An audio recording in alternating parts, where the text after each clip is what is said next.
Covering some developing news here throughout the Chicagoland area because of all the heavy rain we've been having. There's been some flooding, and we also have a situation on the south side that our Jessica D'Onofrio has been covering for us this morning. At 96 and Houston, a huge sinkhole. Jess, tell us about it.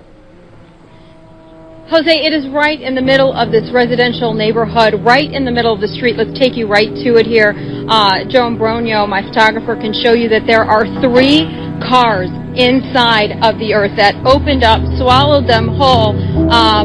We have been watching as the 3rd car, actually about 25 to 30 minutes ago, went into this hole. And of course, there's a car there on the side of the road that is parked, and the fear is that that car is going to go in too. But the neighbors around here are watching this horrified because they are worried about their homes and they are worried about the rest of the street and their neighborhood.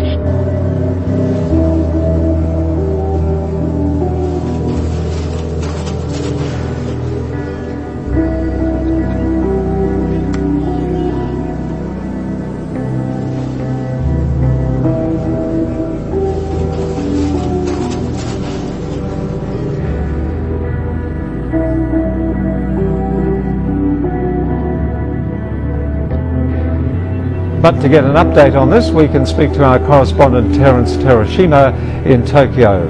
Thanks for joining us, Terry. So we have that report. I guess there's no change that it was a magnitude 7 earthquake. Any later reports coming in of possible damage?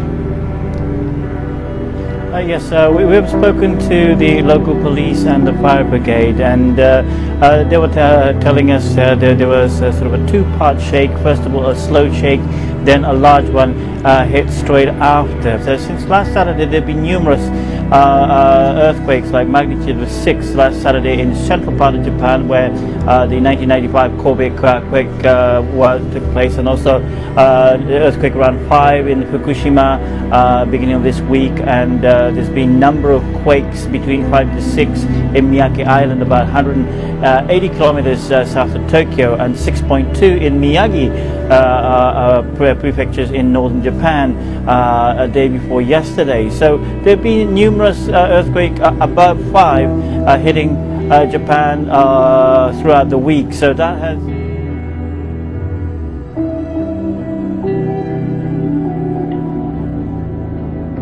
Powerful earthquake has hit the Sichuan province in central China. At least 180 people are dead. More than 11,000 are injured. Those are the numbers we have so far. Authorities say aftershocks and landslides have hampered rescue efforts. David McKenzie joins us now from the epicenter of the quake. He's in the town of Lushan in Sichuan province, the first journalist to report live from there. And David, tell us about what you're seeing and the rescue. Well, Natalie, what we're seeing is this destroyed house behind it with a 2-story structure.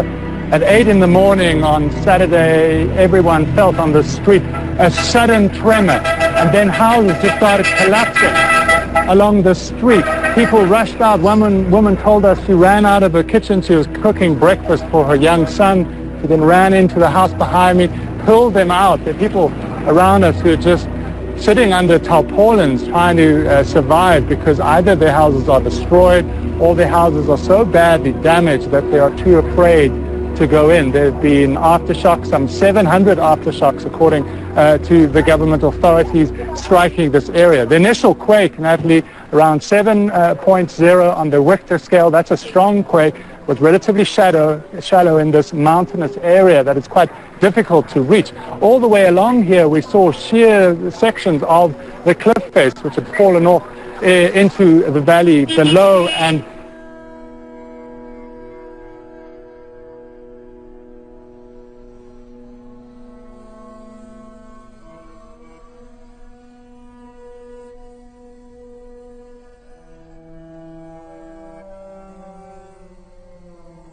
was the moment the earthquake struck, just after 8 in the morning local time, and a terrifying wake-up call for thousands of people.